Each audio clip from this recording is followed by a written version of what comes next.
Tapi Sobat Iska, dalam pelayanan penyakit jantung koroner mungkin kita sering dengar istilah pasang ring. Tapi pernah juga nggak Sobat Iska mendengar istilah operasi bedah jantung atau mungkin CABG? Sebenarnya bedanya apa sih antara CABG, pasang ring, kapan perlu dipasang ring aja, atau mungkin oke lah kayaknya dipasang dilakukan tindakan CABG. Setelah sebelumnya kita membahas terkait dengan anestesi, pembiusan, dan juga di ruang operasi, kali ini kita akan mengenal lebih dekat dengan dokter yang melakukan operasi pada jantung, yaitu dokter spesialis bedah torak dan kardiovaskular. Pengen tahu info lebih lanjut? Terus tonton Medicast, podcast kesehatan RSUD Dr. Iska Tulungagung. Oke, sudah hadir bersama kita Dr. Prima Aptila, spesialis BTKV. Selamat datang dokter di podcast kita Medicast. Tadi habis operasi ya dok? Operasi. Maaf, kita ganggu operasinya. Setelah operasi, kita kenalan dulu dok. Jadi sebenarnya dokter Prima spesialis bedah, torak, kardiovaskular, itu kan panjang ya dok ya. Bedah, torak, kardiovaskular. Berarti dokter bedah yang melakukan tindakan di torak sama kardiovaskular. Bisa dijelaskan nggak dok, itu ranah kerjanya seperti apa? Pasien yang ditindak sama dokter itu pasien yang seperti apa aja? Dan bedanya sama dokter jantung pembuluh darah apa aja dok? Oke. Jadi terima kasih ya. Untuk BTKV itu bukan kardiovaskular tapi ralatnya dulu. Oke. Jadi BTKV itu bedah, toraks, kardiak, dan vaskular. Oke. Karena memang akan membuat agak rancu ya kalau kita sebutnya sebagai bedah kardiovaskular. Kemudian untuk ranah kerja BTKV ini cukup luas karena melingkupi pembedahan ya dan tata laksana pada pasien-pasien dengan gangguan toraks. Toraks itu adalah di regio dada, mulai dari kulit, subkutan, otot, tulang, sampai dengan di dalamnya ada paru-paru, mediastinum, jantung, dan pembuluh darah besar. Kemudian di bidang vaskular ini ya seluruh tubuh ya, mulai dari ujung kaki sampai ujung kepala ada vaskularnya, tapi memang kita kan akan banyak sekali irisan. Sebenarnya nggak masalah, di dalam klinisnya nggak masalah. Ketika itu secara basic bisa mengerjakan ya kita akan kerjakan. Tapi pada prinsipnya di bidang pembuluh darah baik dimanapun itu posisinya, di situ BTKV bisa bekerja dan menangani baik mulai dari penanganan awal sampai dengan komplikasi yang berat pun kita berkompeten untuk melakukan penanganan pada vaskular. Kemudian di bidang jantung ya atau kardiak itu mulai dari bedah pada dewasa maupun yang kongenital. Jadi bukan dewasa dan anak ya, tapi dewasa dan kongenital. Artinya dewasa itu adalah penyakit-penyakit yang acquired, didapatkan selama perjalanan hidup yang rata-rata ya, seperti paling banyak kasusnya adalah koroner pasti. Koroner, kemudian kelainan-kelainan katup, kelainan struktural, ataupun masalah trauma, baik di toraks tadi juga ada trauma toraks, vaskular, maupun trauma jantung pun juga dari BTKV yang menangani. Dan di bidang kongenital adalah kelainan-kelainan jantung bawaan seperti ASD, VSD, PDA, yang asianotik dan yang sianotik seperti TOF, kemudian TGA dan lain-lain itu sudah kita yang kerjakan. Berarti kolaborasinya bisa dengan berbagai macam spesialis, salah Betul. satunya itu tadi ya dok ya, dengan spesialis bagian jantung, dan juga berarti sama dokter anak juga dok, terkait dengan penyakit jantung bawaan. Mayoritas yang dilakukan atau dikerjakan oleh seorang BTKV itu teamwork. Jarang yang bisa sendirian karena memang kasusnya kompleks. Toraks kita kolaborasi dengan dokter paru, kemudian untuk vaskular contohnya seperti akses cuci darah saja. Itu kita kolaborasi dengan dokter penyakit dalam, jantung dengan dokter SPJP, kemudian untuk kongenital juga dengan SPJP yang sub kongenital atau dengan pediatri yang subnya kardiovaskular. Dok, mungkin ini sedikit melenceng dok.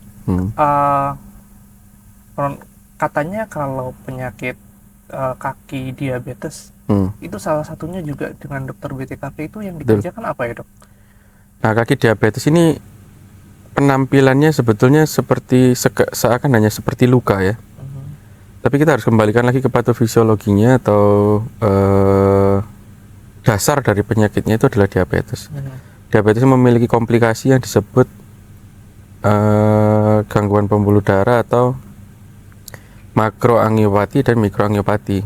Kerusakan pembuluh darah ya dok ya? Betul. Nah itu kalau pembuluh darah ini sudah tidak mengalir dengan baik, maka tidak akan terjadi penyembuhan luka.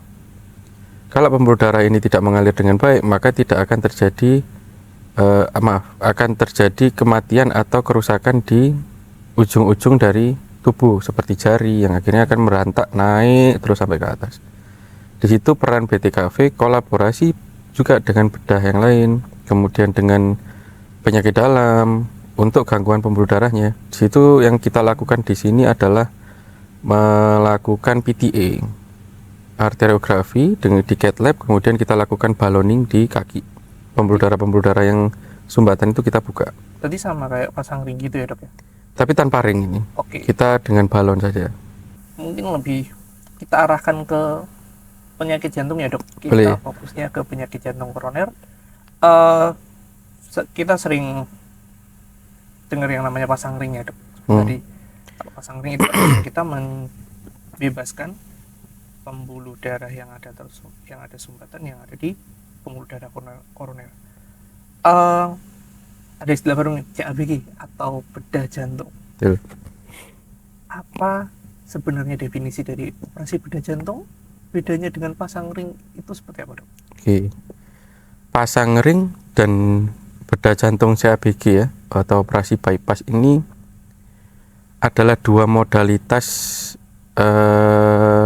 intervensi baik yang minimal maupun yang bedah yang kita miliki sekarang di dunia untuk menata laksana pasien dengan kelainan atau penyakit CAD ya, coronary arterial disease. Modalitas revaskularisasinya dua ini. Bedanya adalah kalau ring ini dilakukan secara endovaskular atau dari dalam. Kalau CABG kita melakukannya dari luar. Luarnya pembuluh darahnya. Kita membuat sebuah bypass. Secara konsep sama-sama melakukan revaskularisasi atau memberikan aliran baru ke pembuluh darah. Nah, kapan kita melakukan ring, kapan kita melakukan bypass, itu sudah ada indikasi yang jelas di guidelines atau di panduan di dunia ini sudah jelas bahwa ada rekomendasi 1, 2, 3 ya, yang seperti kita gunakan selama ini. 1 itu sangat direkomendasikan, 2 dibagi 2A dan 2B, kemudian 3 kalau yang dilarang atau kontraindikasi.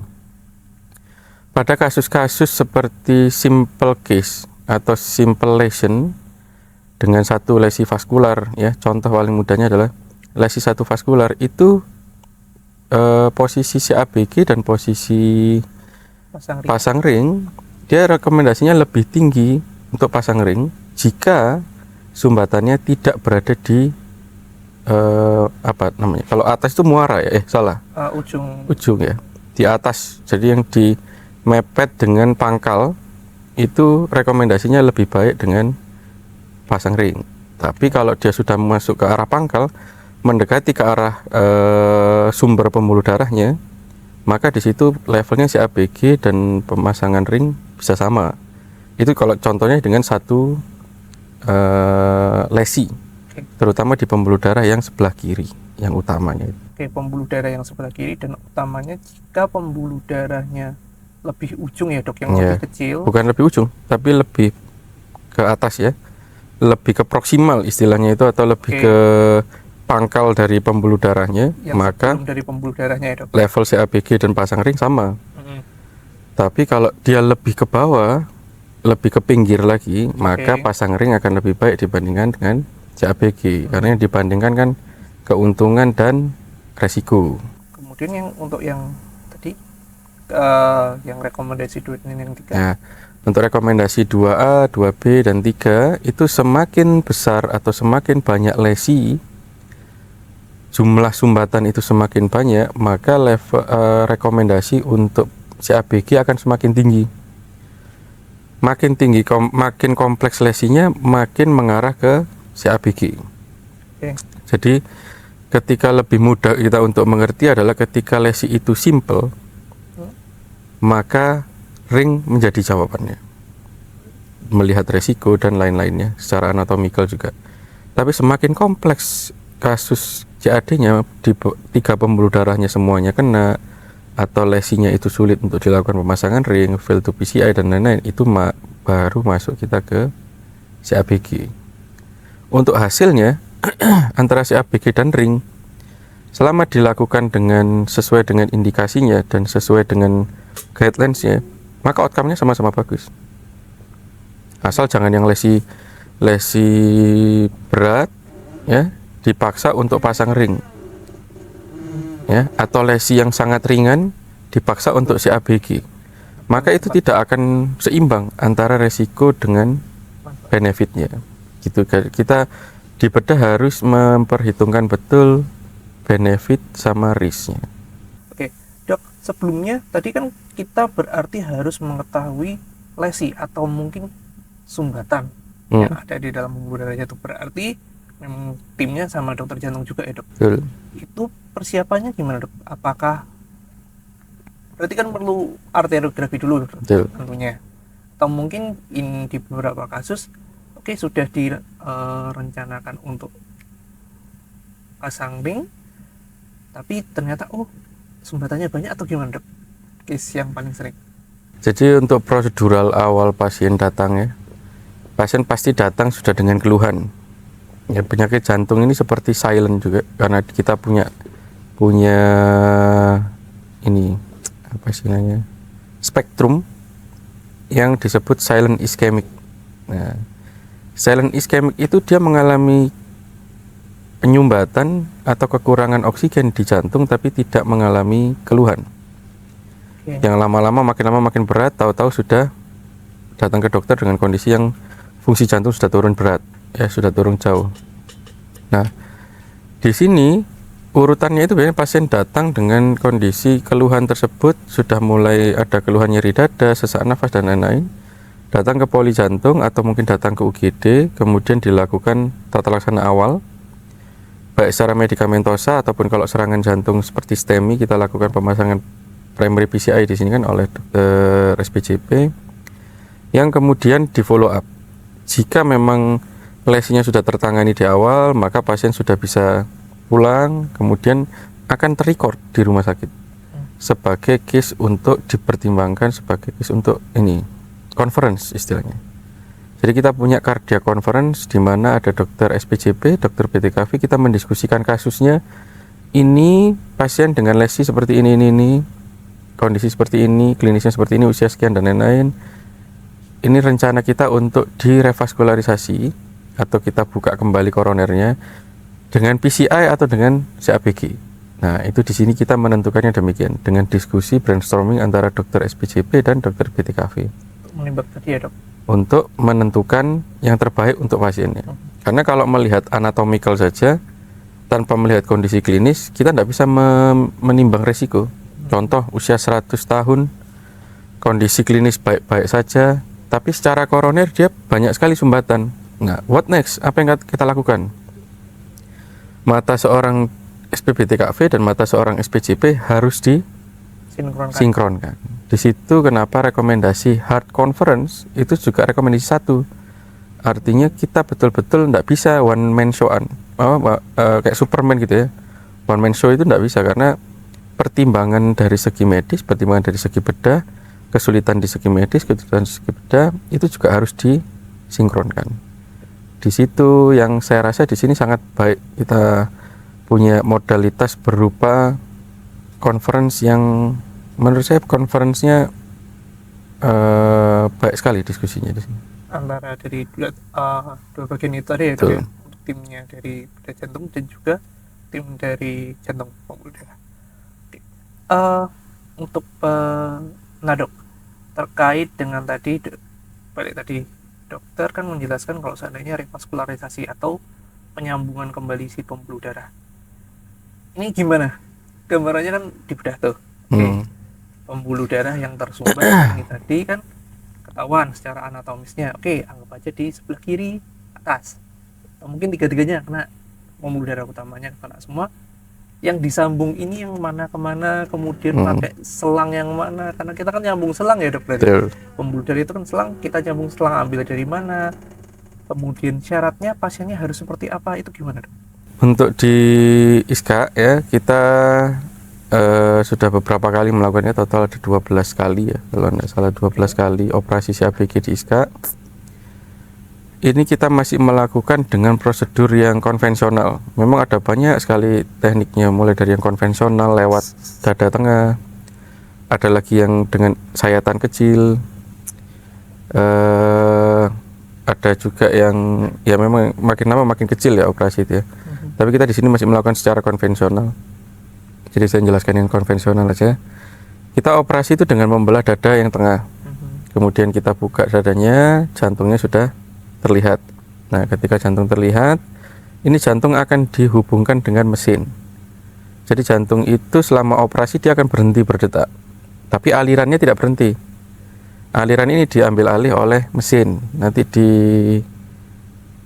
mesin itu disebut perfusionis ya, ada 2 perfusionis kita, nah Dokter Tutur dan Saifuddin, yang bertugas menjaga sirkulasi tubuh selama operasi berjalan, menggantikan fungsi jantung dan paru-paru. Oke. Nah, setelah itu di sisi lain pembuluh darah di kaki diambil. Jadi di kaki itu ada pembuluh darah yang cukup panjang yang bisa digunakan sebagai bypass ya. Bypass itu bukan menggantikan pembuluh darah baru, tapi kita masih ada pembuluh darah yang lama, tapi kita loncati aja sumbatannya. Bikin jalan alternatif. Bikin jalan alternatif. Anggapannya seperti apa namanya ya? Kalau di jalan raya ada yang jembatan kecil untuk melewati itu apa jenis? Flyovernya. Ya, flyover. Nah, Okay. atau underpass kita bisa sebutan begitulah. Intinya adalah membuat jalan baru, bukan mengganti pembuluh darahnya dengan yang baru, bukan, tapi kita membuat jalan baru. Nah, itu dijahit aja. Kita jahitkan itu ke pembuluh darah koronernya, yang kalau misalnya kita sudah buka, pasti tidak mungkin 1 atau 2. Kita pasti usahakan untuk semua pembuluh darah yang sumbatan kita bypass. Kalau pembuluh darah yang sehat di bypass, justru akan terjadi komplikasi. Jadi kita akan melakukan pemberian bypass itu pada pembuluh darah yang memang jelas sakit atau jelas mengalami sumbatan. Gitu. Terus tadi kan dia ambil pembuluh darah yang ada di kaki ya dok. Ada syaratnya nggak dok? Nah, Kan syarat-syarat harus ada pemeriksaan tambahan, atau mungkin ya udah semuanya pasien aman, ini jelas pembuluh darah kaki. Betul. Untuk kaki itu kita akan pembuluh darahnya vena ya. Vena. Ini syaratnya jelas jangan mengalami varises ya. Kalau ada varises melengkung-melengkung pembuluh darahnya jelas tidak bisa dipakai karena konturnya jelek. Kalau tidak bisa dipakai di situ gimana? Kita masih punya beberapa pilihan pembuluh darah. Seperti di tangan kita punya arteri radialis, kanan dan kiri bisa dipakai. Atau di baliknya dada ini ada pembuluh darah arteri internal mamari yang bisa kita pakai juga. Nah, secara syarat graf itu harus baik. Nah, definisi baiknya ini panjang ya. Baik secara ukuran, baik secara kualitas, kemudian secara aliran dan secara panjang dia mencukupi, dan dia memiliki potensi lebih dari 10 tahun. Itu syarat-syarat graf yang ideal. Tapi untuk saat ini graf yang seperti itu nggak ada. Yang ada adalah yang tersedia. Yang tersedia dan rutin kita gunakan adalah graf vena kanan kiri kaki ya. Kemudian arteri kanan kiri radialis, atau di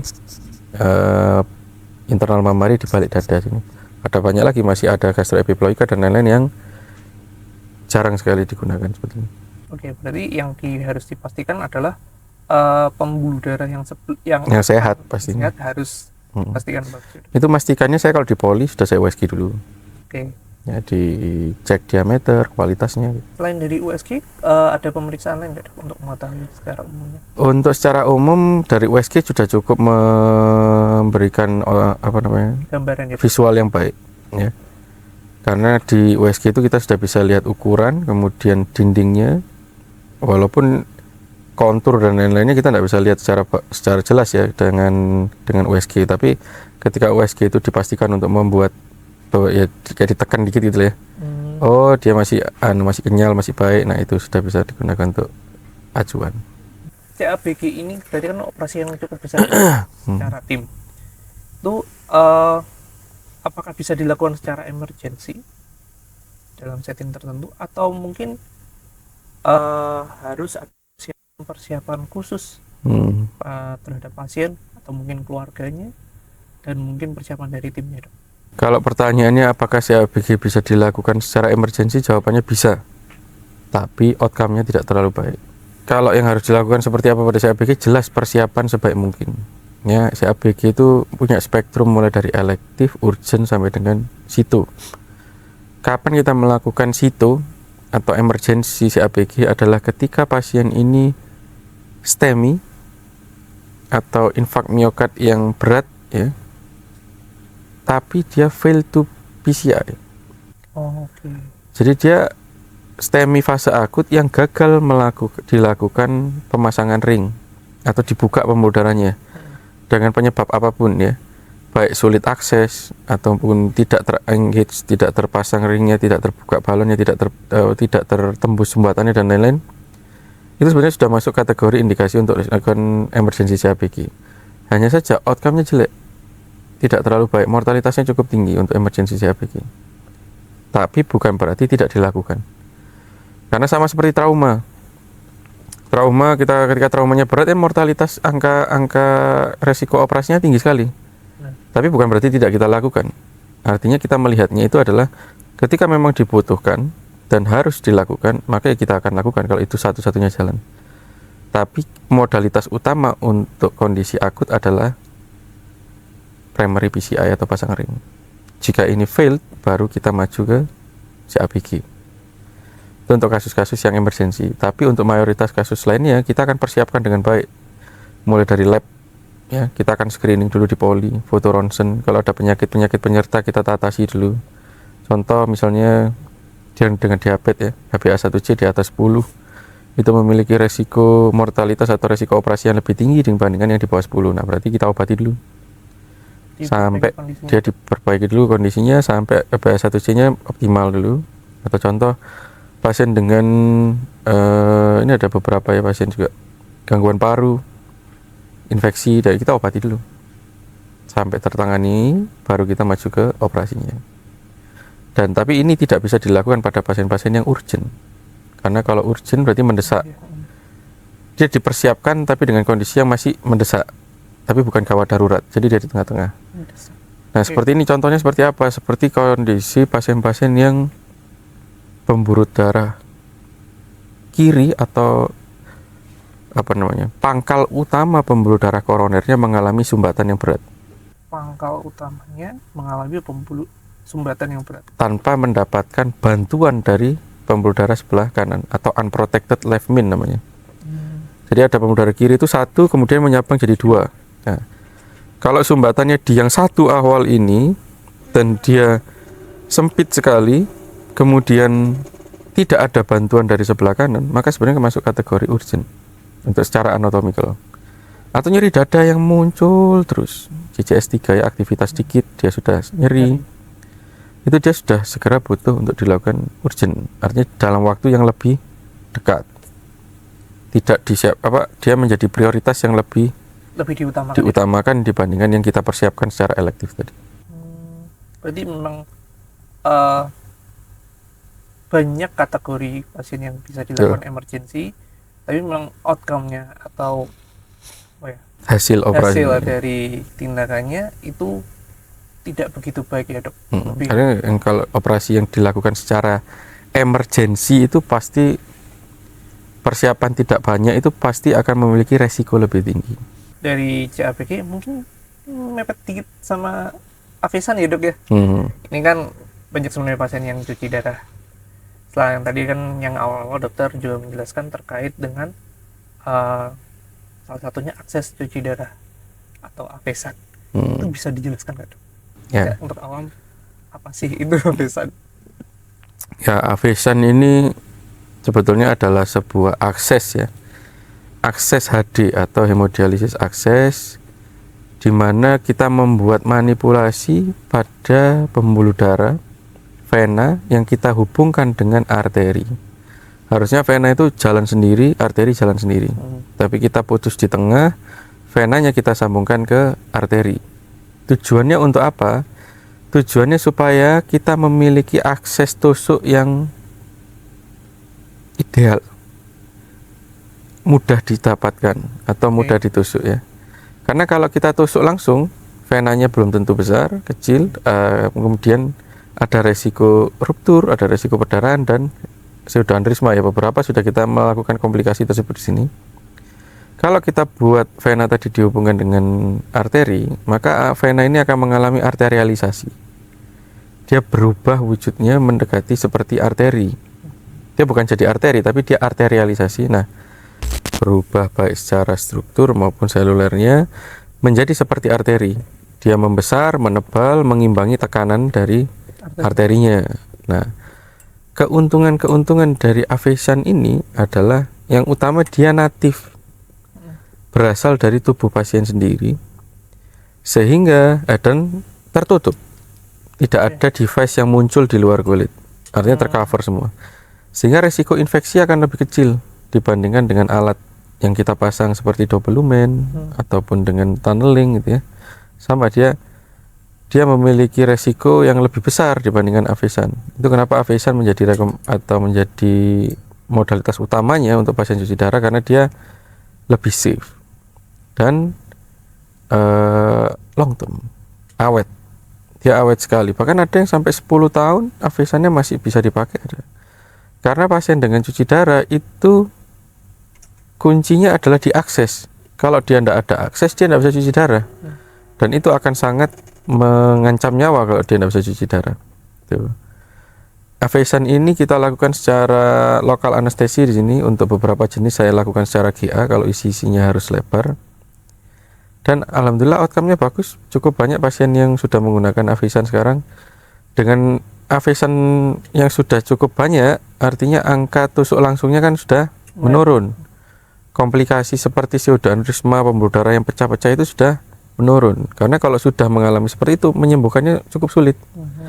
Jadi lebih baik, atau saran saya, kalau yang belum punya Avesan, segera buat Avesan. Dan yang sudah punya Avesan, Avesannya dijaga. Karena di situ modalitasnya. Cara merawatnya sih. Nah, merawat Avesan itu pasti kebersihan ya.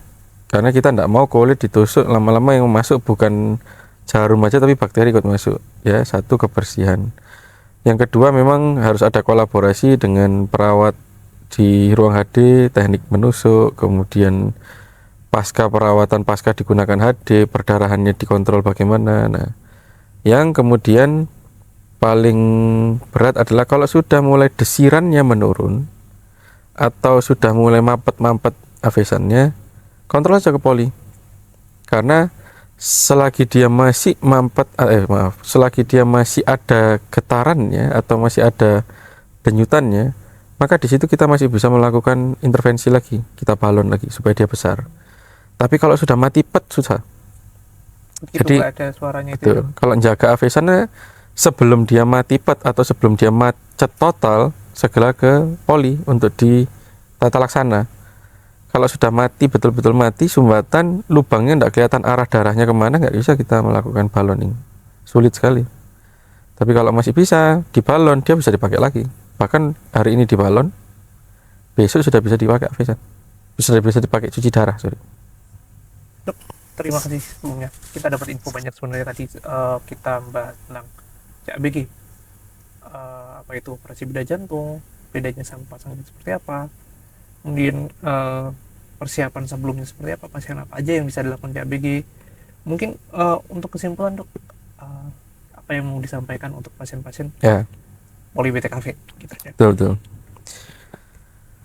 Saya pesannya ini agak sedikit menekan ya. Jadi saya mohon maaf dulu dengan bahasanya mungkin. Tapi saya perlu menyampaikan ini. Pasien dengan sakit jantung itu datang ke poli bedah mayoritas dengan kondisi yang merasa sehat ya, atau dia sudah segar bugar, bukan karena badannya sehat berarti sudah sembuh, bukan. Secara logika sumbatan itu seperti kerak ya, kerak di dalam pembuluh darah. Kalau misalnya dia sudah muncul, dia tidak akan hilang, progresnya dia maju. Nah, perasaan yang masih oke atau baik dan sehat, masih bisa aktivitas dan lain-lain, itu kadang bias. Nah, bias karena ketika sumbatan 90% atau 95% itu tidak sampai 1 mm besarnya aliran itu, yang bisa sewaktu-waktu buntu kemudian dia serangan lagi.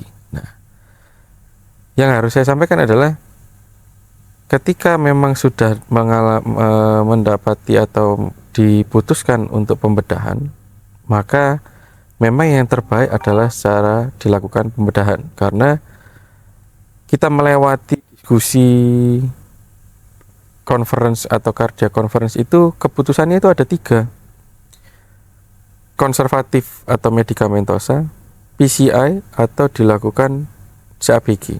Nah, kalau kita rasa secara klinis baik dan semuanya oke, maka kita tidak akan pilih yang PCI ataupun CABG, kita akan pilihnya konservatif kalau pasiennya tidak ada keluhan sama sekali.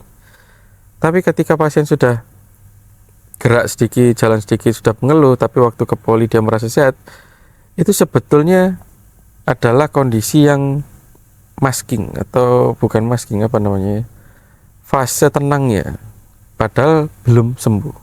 Nah, di sisi ini maka pasien sebetulnya harus betul-betul memikirkan atau mempertimbangkan tentang operasinya, karena ketika datang kondisi baik-baik saja, itu adalah kondisi persiapan operasi yang terbaik.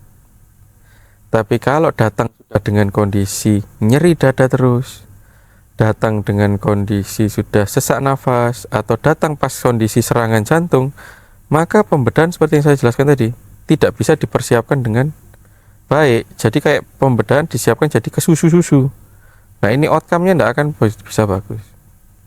Apalagi kalau sudah pada fase tertentu, fungsi jantung sudah sampai rendah sekali, maka kita tidak bisa lagi pembedahan.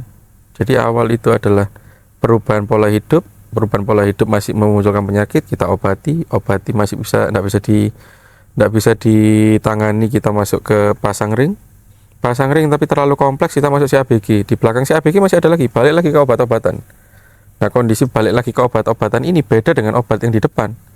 Obat yang di belakang ini namanya adalah paliatif, atau pengobatan yang kita hanya mengurangi resiko-resiko atau mengurangi keluhan-keluhan pasien, tapi tidak memberikan aliran baru, tidak memberikan kesembuhan untuk pasiennya. Peluang untuk memberikan aliran baru itu ada di fase pemasangan ring dan CABG tadi. Mumpung masih di fase ini, maka saran saya sebaiknya difikirkan betul-betul untuk mengambil kesempatan revaskularisasi, baik secara pasang ring ataupun dengan CABG. Mungkin itu. Jadi untuk Sobat Iska, justru dengan keadaan yang tidak apa-apa datang ke poli, itu adalah keadaan yang paling bagus ya, Dok. Betul. Untuk persiapan dari CABG. Oke. Mungkin cukup sekian ya, Dok ya. Kita tadi bahas banyak banget, salah satunya juga kita memang tipis-tipis sama Avesan. Sekali lagi terima kasih. Jadi Sobat Iska, kita belajar terkait dengan CABG, apa itu operasi bedah jantung, bedanya dengan pasang ring seperti apa. Kalau pengen tahu informasi lebih lanjut terkait dengan info kesehatan, penyakit, dan mungkin info-info menarik lainnya, ikutin terus Medicast, podcast kesehatan RSUD Dr. Tulungagung. Bye.